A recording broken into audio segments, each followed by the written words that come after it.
Hello students, হেবস biology YouTube চ্যানেলে তোমাদের সবাইকে আরও একবার ওয়েলকাম। চলছে এবিটিএ মাধ্যমিক টেস্ট পেপারের জীবনবিজ্ঞান বিষয়ের বিভিন্ন প্রশ্নের সমাধান। আর আজকে আমরা দেখে নেব এবিটিএ 2023-24 মাধ্যমিক টেস্ট পেপারে 212 নম্বর পেজের জীবনবিজ্ঞান প্রশ্নপত্রের এমসিকিউ এবং ভিএসিকিউ প্রশ্নের উত্তরগুলোকে। তাহলে চলো প্রথমেই দেখে নেওয়া যাক এই পেজে থাকা এমসিকিউ প্রশ্নের উত্তরগুলোকে। প্রথম প্রশ্ন 1.1, ট্রপিক চলন সম্পর্কিত প্রদত্ত কোন বক্তব্যটি সঠিক তা নির্বাচন করো। অপশন এ, এটি উদ্দীপকের তীব্রতা দ্বারা নিয়ন্ত্রিত হয়। অপশন বি, ভলভক্স নামক শ্যাওলায় এই চলন দেখা যায়। অপশন সি, এটি উদ্দীপকের গতিপথ দ্বারা নিয়ন্ত্রিত হয়। অপশন ডি, উদ্ভিদ অঙ্গের সামগ্রিক স্থান পরিবর্তন ঘটে। অবশ্যই সঠিক উত্তর অপশন সি, এটি উদ্দীপকের গতিপথ দ্বারা নিয়ন্ত্রিত হয়। পরবর্তী প্রশ্ন 1.2, প্রদত্ত কোন বাক্যটি সঠিক নয় তা নির্ণয় করো। সঠিক নয় নেতিবাচকের প্রশ্ন। কি হবে? সঠিক উত্তর হচ্ছে অপশন এ, ইস্ট্রোজেন গর্ভাবস্থা রক্ষা করে। এই বক্তব্যটি কিন্তু সঠিক নয়। পরবর্তী প্রশ্ন 1.3, সঠিক জোটটি নির্বাচন করো। এখানে সঠিক জোটটি হলো অপশন ডি, লেন্স, যা উপযোজনে সাহায্য করে। বাকি অপশনগুলো কিন্তু সঠিক নয়। পরবর্তী প্রশ্ন 1.4, প্রদত্ত কোন বৈশিষ্ট্যটিকে মেন্ডেল প্রোকট গুণ হিসেবে নির্বাচন করেছিলেন তা শনাক্ত করো। সঠিক উত্তর হচ্ছে এখানে অপশন সি, বীজপত্রের বর্ণ। বীজপত্রের বর্ণ হবে, এটি কর্ণ হয়ে গেছে প্রিন্টিং মিস্টেক। বীজপত্রের বর্ণ হলুদ, এটি কিন্তু প্রকট বৈশিষ্ট্য। পরবর্তী প্রশ্ন দেখবো 1.5, স্তম্ভ মেলাও। কি বলছে? চেস্টীয় স্নায়ুতার সঙ্গে মিল রয়েছে অবশ্যই হাইপোগ্লস অর্থাৎ 2 মিল পাবো আমরা। তারপরে সুষুম্না কাণ্ড, এর মধ্যে আমরা পাই নালীর মতন গঠন নিউরোসিল। সাইন্যাপস, অবশ্যই সেখানে থাকে হচ্ছে নিউরোহিউমার। এবং সঠিক উত্তর হচ্ছে A2B3, A2B3C1, মানে অপশন সি হলো A2B3 এবং C1। অপশন বি হলো সঠিক উত্তর একেবারে। পরবর্তী প্রশ্ন 1.6, একজন হিমোফিলিয়া বাহক মহিলার সঙ্গে একজন স্বাভাবিক পুরুষের বিবাহ হলে তাদের সন্তানদের ফেনোটাইপ হবে। সঠিক উত্তর হবে এখানে অপশন সি, অর্থাৎ 50% পুত্র হিমোফিলিক এবং অন্যান্য সন্তান স্বাভাবিক প্রকৃতির কিন্তু হচ্ছে। পরবর্তী প্রশ্ন 1.7, কালো বর্ণ অমসৃণ লোমযুক্ত গিনিপিগের জিনোটাইপ শনাক্ত করো। সঠিক উত্তর option A, capital B small B, capital R small R, capital B capital B, capital R small R. এই দুটি জিনোটাইপ কিন্তু কালো বর্ণ অমসৃণ লোমযুক্ত গিনিপিগকে প্রদর্শন করে বা গিনিপিগের বৈশিষ্ট্যকে ব্যাখ্যা করে থাকে। পরবর্তী প্রশ্ন 1.8, দীর্ঘসূত্রদশা আছে এমন বীজযুক্ত উদ্ভিদের কম সময় বংশবিস্তার করতে তুমি নিচের কোন পদ্ধতির সাহায্য নেবে। সঠিক উত্তর অপশন ডি, মাইক্রো প্রপাগেশন। পরবর্তী প্রশ্ন 1.9, কোষচক্র নিয়ন্ত্রণে গুরুত্বপূর্ণ ভূমিকা পালন করে যে প্রোটিন তা হলো। সঠিক উত্তর সাইক্লিন প্রোটিন, অপশন সি। একদমই তাই, সাইক্লিন এবং তার সাথে হচ্ছে সিডিকে অর্থাৎ সাইক্লিন ডিপেন্ডেন্ট কাইনেস, এই দুটি কিন্তু প্রোটিন এবং উৎসেচক কিন্তু কাজ করে কোষচক্র নিয়ন্ত্রণে এবং গুরুত্বপূর্ণ ভূমিকা কিন্তু পালন করে থাকে। পরবর্তী প্রশ্ন 1.10, মিওসিসের তাৎপর্য সংক্রান্ত নিচের কোন বক্তব্যটি সঠিক তা নির্ণয় করো। অবশ্যই অপশন বি সঠিক। কি বলছে? বংশগত প্রকরণবাহী হ্যাপ্লয়েড গ্যামেট উৎপন্ন করে। আমরা প্রত্যেকেই জানি মিওসিস পদ্ধতিতে কিন্তু জননমাতৃ কোষ থেকে হ্যাপ্লয়েড গ্যামেট উৎপন্ন হয়। পরবর্তী প্রশ্ন 1.11, ঘোড়ার অভিব্যক্তিতে নিচের কোন সজ্জাক্রমটি সঠিক। সঠিক উত্তর হচ্ছে অপশন সি, ইওহিপ্পাস প্রথমে, তারপর সেখান থেকে মেসোহিপ্পাস, তারপর মেডিচিপ্পাস, তারপর প্লায়োহিপ্পাস, সবশেষে ইকুয়াস। সঠিক উত্তর অপশন সি। পরবর্তী প্রশ্ন বলছে 1.12, নিচের কোনটি অস্থিযুক্ত মাছের পটকার গ্যাস শোষণ করে নেয়। সঠিক উত্তর অবশ্যই অপশন ডি, রেটিয়া মিরাবিলিয়া, যা থাকে কোথায়? তা থাকে অবশ্যই পটকার পশ্চাৎ প্রকোষ্ঠে। পরবর্তী প্রশ্ন 1.13, সিউডোমোনাস জীবাণুটি নাইট্রোজেন চক্রের নিচের কোন ধাপের সঙ্গে সম্পর্কযুক্ত। সঠিক উত্তর অপশন বি, ডিনাইট্রিফিকেশন। পরবর্তী প্রশ্ন 1.14, নিম্নলিখিত ঘটনাগুলির মধ্যে যেটি ইউট্রপিকেশনের সঙ্গে যুক্ত সেটি হলো। অপশন এ অম্লবৃষ্টি, option B SPM, option C algal bloom, option D DDT. সঠিক উত্তর কিন্তু অ্যালগাল ব্লুম, কারণ ইউট্রপিকেশনের ক্ষেত্রে কিন্তু অ্যালগাল ব্লুম অবশ্যই কিন্তু সেখানে ঘটে থাকে, লক্ষ্য করা যায়। পরবর্তী প্রশ্ন 1.15, নিচের কোন জোটটি সঠিক নয়? নেতিবাচকের প্রশ্ন করেছে, তা নির্ণয় করো। সঠিক নয় কি হবে? অবশ্যই অপশন সি, অ্যাজমা, যকৃৎ ক্যান্সার, তা কিন্তু একেবারেই নয়। অ্যাজমা কিন্তু ফুসফুসের সংক্রমণ আমরা পড়েছি, তাই এক্ষেত্রে কিন্তু এই জোটটি সঠিক নয়। এই ছিল পেজ নাম্বার 212 জীববিজ্ঞান প্রশ্নপত্রে এমসিকিউ প্রশ্নের উত্তর নিয়ে আলোচনা। এরপরে আমরা দেখে নেব এই পেজে থাকা ভিএসকিউ প্রশ্নের উত্তরগুলোকে। শূন্যস্থান পূরণ করো। 2.1 বলছে উদ্ভিদের ফল পাকাতে সাহায্য করে ইথিলিন হরমোন। ইথিলিন হরমোন, কিন্তু ইথিলিন হরমোন ছাড়াও আরো একটি হাইড্রোকার্বন রয়েছে যা ফল পাকাতে সাহায্য করে। কি? যদি জানা থাকে অবশ্যই লিখে জানাও কমেন্ট সেকশনে। পরবর্তী প্রশ্ন 2.2 ড্যাশ বিবর্তনের ফলে সমস্ত অঙ্গের উদ্ভব ঘটে। অবশ্যই অপসারী বিবর্তন, অপসারী বিবর্তনের ফলে। পরবর্তী প্রশ্ন 2.3 মটর গাছের ভিন্ন ভিন্ন ড্যাশ একই জিনোটাইপ দেখাতে পারে। ভিন্ন ভিন্ন জিনোটাইপ, ভিন্ন ভিন্ন জিনোটাইপ, একদমই তাই, ভিন্ন ভিন্ন জিনোটাইপ একই ফেনোটাইপ দেখাতে পারে। পরবর্তী প্রশ্ন 2.4 ড্যাশ অণুর ঘনকুণ্ডলীকৃত গঠনই হলো ক্রোমোজোম। নিঃসন্দেহে ডিএনএ অণুর ঘনকুণ্ডলীকৃত গঠনই হলো ক্রোমোজোম। 2.5 পরবর্তী প্রশ্ন মেরুদণ্ডী প্রাণীদের ভ্রূণের পরিস্ফুরণ বৃদ্ধির সময় ড্যাশ কোষ বিভাজন ঘটে। মাইটোসিস কোষ বিভাজন ঘটে, মাইটোসিস কোষ বিভাজন ঘটে থাকে।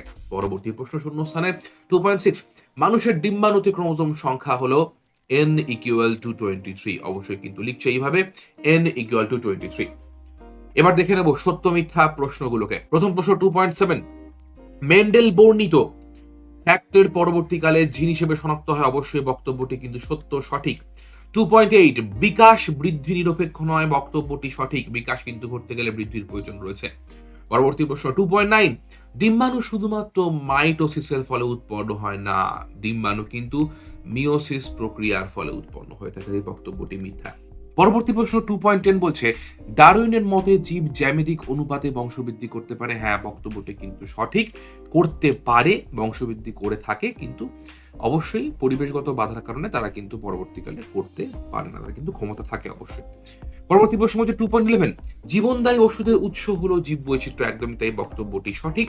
পরবর্তী প্রশ্ন পাইরিফর্মিস একটি রোটেটর পেশি। একদমই তাই, বক্তব্যটি কিন্তু সঠিক, যা কিন্তু অবস্থান করে আমাদের ফিমার এবং আমাদের পেক্টোরাল গার্ডেলের সংযোগস্থলে।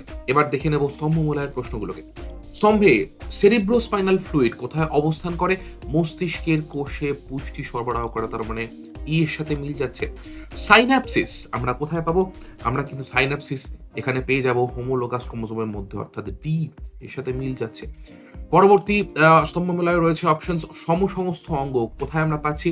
আমরা অবশ্যই পাচ্ছি বাদুড় এবং পাখির ডানা কিন্তু পরস্পর সমস্ত অঙ্গ। বি রয়্যাল হিমোফিলিয়া আমরা পাচ্ছি কোথায়? রয়্যাল হিমোফিলিয়া আমরা কিন্তু এখানে পাচ্ছি সেক্স লিঙ্ক জিন। একদমই তাই, হিমোফিলিয়া কিন্তু এক্স ক্রোমোজোম বাহিত জিনগত রোগ, তাই এটাই এফ কিন্তু এর সাথে মিল যাচ্ছে। পরবর্তী গ্রাফটিং, গ্রাফটিং এর সাথে মিল পাবো অবশ্যই সিয়ন এবং স্টক, অপশন সি। এবং তারপর রয়েছে রোডোডেন্ড্রন, যা হলো এক প্রকারের বিলুপ্ত প্রজাতি বলা যেতে পারে, যদিও বিলুপ্তই সব ক্ষেত্রে নয়, কিন্তু অবশ্যই আর কোনো অপশন যেহেতু এখানে নেই, না এখানে বিলুপ্ত প্রজাতি হবে না, এটা পূর্ব হিমালয় হবে। পূর্ব হিমালয় অপশন এ সঠিক উত্তর। পূর্ব হিমালয় কিন্তু রোডোডেন্ড্রন গাছ আমরা পেয়ে থাকি, সেখানে সেটি জন্মায়। দেখে নেবো এবারে একটি শব্দে একটি বাক্যে প্রশ্নের উত্তরগুলোকে। 2.19 বিসদৃশ্য শব্দটি বেছে লেখো সুষন্না শীর্ষক সেরিবেলাম, সেরিব্রাম, ফোবিয়া সেন্ট্রালিস। অবশ্যই ফোবিয়া সেন্ট্রালিস হচ্ছে এখানে বিসদৃশ্য শব্দ, কারণ বাকি সমস্ত গঠন কিন্তু আমরা মস্তিষ্কের এবং মস্তিষ্ক সংলগ্ন অঞ্চলে পেয়ে থাকি, কিন্তু ফোবিয়া সেন্ট্রালিস যার বাংলা মানে হচ্ছে পীতবিন্দু, যা আমরা খুঁজে পাই চোখের ভেতরে, তাই এটি হলো বিসদৃশ্য শব্দ। 2.20 পরবর্তী প্রশ্ন গিনিপিগের ক্ষেত্রে স্মল বি ক্যাপিটাল আর এবং small B capital R small R genotype দুটির ফিনোটাইপ কি একই?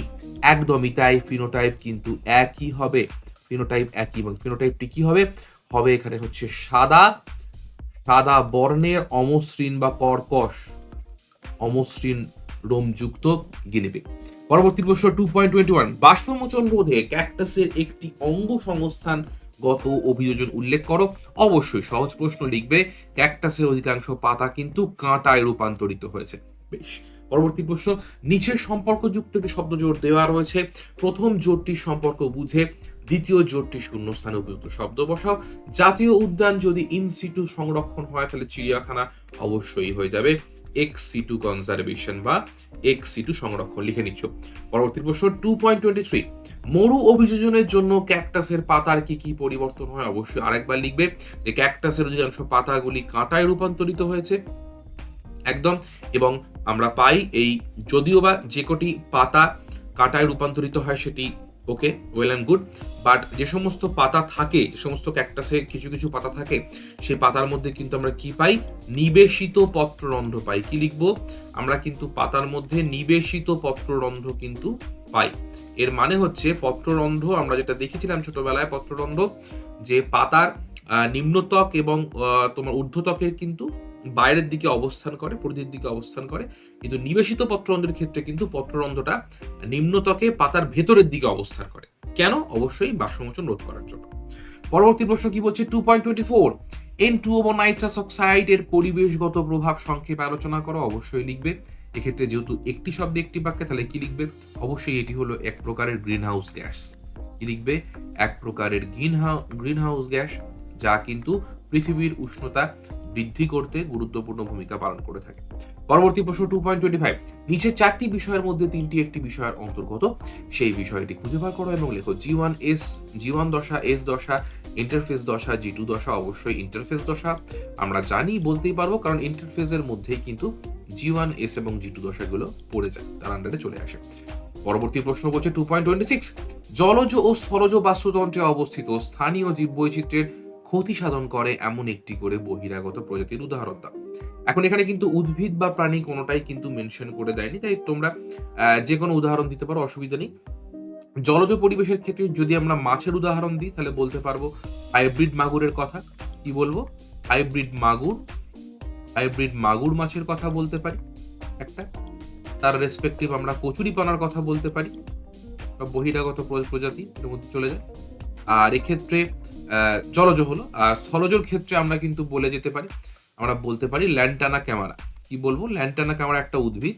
ল্যান্টানা ক্যামারা বলা হয় একটি উদ্ভিদ, যা কিন্তু বহিরাগত প্রজাতি। অবশ্যই আন্ডারলাইন করবে, কারণ সাইন্টিফিক নেম। তা কিন্তু এই প্রজাতিটা কিন্তু আমাদের লোকাল যে সমস্ত উদ্ভিদগুলো রয়েছে তার কিন্তু ক্ষতি সাধন করে, তার কিন্তু বৃদ্ধি পেতে বাধা প্রদান করে থাকে। তাহলে এই ছিল এবিটি এর টেস্ট পেপারের 212 নম্বর পেজে জীবনবিজ্ঞান প্রশ্নপত্রের সমস্ত এমসিকিউ এবং ভিওসিকিউ প্রশ্নের উত্তরগুলোর নির্ভুল আলোচনা। অবশ্যই সাবস্ক্রাইব করো আমাদের চ্যানেলকে এবং পাশে থাকা বেল আইকন ক্লিক করে দাও, যাতে করে পরবর্তী ভিডিওর আপডেট সবার আগে পেতে পারো। এবং অবশ্যই ভিডিওটাকে ভালো লাগলে একটা লাইক এবং শেয়ার কিন্তু করতেই হচ্ছে।